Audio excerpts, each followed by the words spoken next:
अस्सलाम वालेकुम। आपके फ़ाइनल एग्ज़ाम के अराउंड 48 डेज़ बचे हैं, तो अभी बहुत ज़्यादा हमको मेहनत करने की और स्पीड रिवीज़न की ज़रूरत है। हम क्रैश कोर्स देखेंगे, इसके लिए पेपर पैटर्न और किस यूनिट को कितना वेटेज है, किस यूनिट से कैसे क्वेश्चंस आने वाले, वो डिटेल में वीडियो मेरी ऑलरेडी चैनल पर है, आप वो ज़रूर देखिए।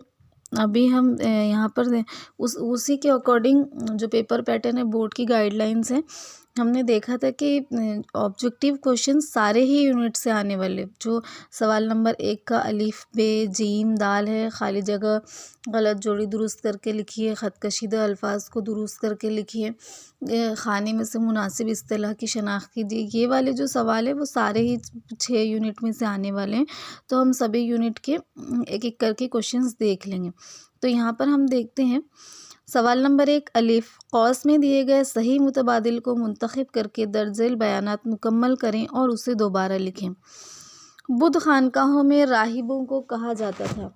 बुद्ध खानकाहों में राहिबों को भिक्षु कहा जाता था। वैसे बाद में जो उनकी फ़ीमेल या ख़वातीन राहिबा थी उन्हें भिक्षु कहा जाता था।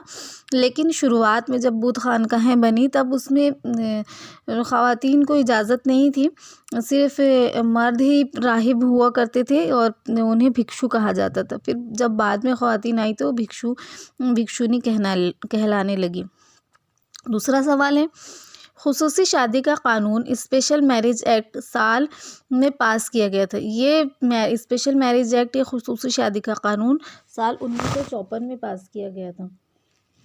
सबक नंबर ये जो आपकी SCERT की टेक्स्ट बुक है, मैं वहाँ से ये क्वेश्चंस ले रही हूँ। तो ऐसे तो गाइड में आपको ढेर सारी खाली जगह और सारे क्वेश्चंस के बहुत सारे ऑप्शंस आपको बहुत सारे मिलेंगे चॉइसेस, लेकिन जो SCERT की बुक है मैं ये वहाँ से ही ले रही हूँ। तो आप कम पढ़िए लेकिन आप बहुत अच्छा पढ़िए और इतने में इंशाल्लाह आपको पूरा कवर होगा। ऐसा ज़रूरी नहीं है कि आप वो सारी ही चीज़ें पढ़ते रहें।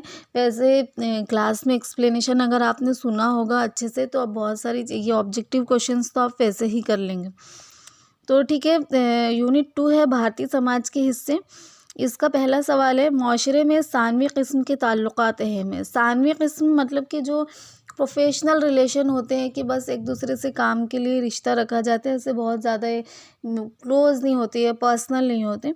तो ये शहरी माशरे में देखा जाता है, तो इसका जवाब शहरी होगा।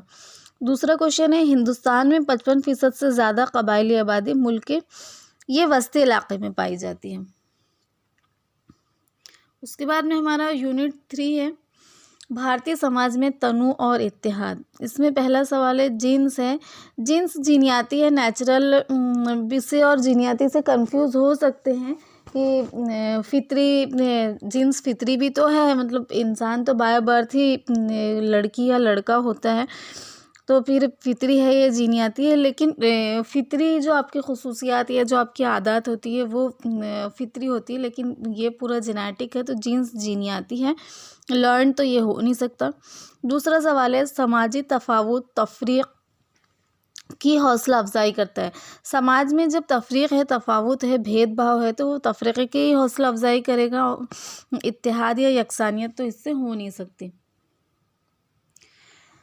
तो चौथा यूनिट है हमारा भारत में समाजी तब्दीली का अमल। मुलाजमत की दरख्वास्तों के लिए कंप्यूटर के इस्तेमाल को ऑब्वियसली डिजिटलाइजेशन कहते हैं। सिनतियाना तो जो सिनतों का फ़रोग़ हुआ, सिनती इनकलाब आया, उसे सिनतियाना कहते हैं, और ग्लोबलाइजेशन आलमियान है। उसके बाद में शहरी तर्ज़ ज़िंदगी की खुसूसियत है हम आहंगी, यकसानियत, गैर ज़ाती या गैर शख्सी, इसमें ऑप्शंस हैं।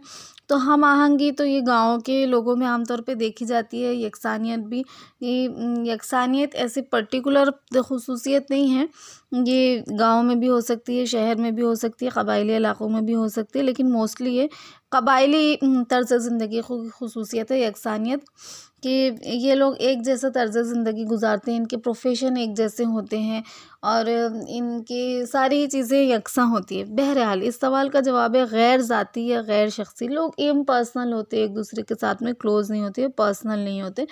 ये शहरी तर्ज़ ज़िंदगी की खुसूसियत है।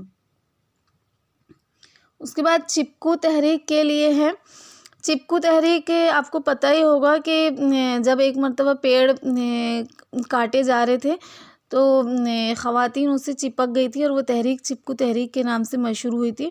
तो डेफ़िनेटली माहौलियात के तहफ़्फ़ुज़ के लिए है। भारतीय लोकदल की शुरुआत 1974 में हुई थी।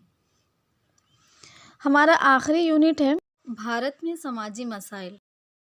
घरेलू तशद्दुद का कानून साल में मंजूर किया गया था। घरेलू तशद्दुद का कानून साल 2005 में मंजूर किया गया था। किसान की खुदकशी की एक वजह ये तो हम कितने सालों से सुनते आ रहे हैं भारत में, और ख़ास तौर से विदर्भ में एक बहुत बड़ा मसला बना हुआ है कि किसानों की खुदकशी, कर्ज़ की वजह से किसान खुदकशी कर रहे हैं। तो ये हमारे सभी 6 यूनिट की खाली जगह मुकम्मल हो गई है। इसके बाद वाला जो सवाल है गलत जोड़ियाँ दुरुस्त करके लिखिए, वो इंशाल्लाह हम नेक्स्ट वीडियो में देखेंगे। Wish you all the best for your exam.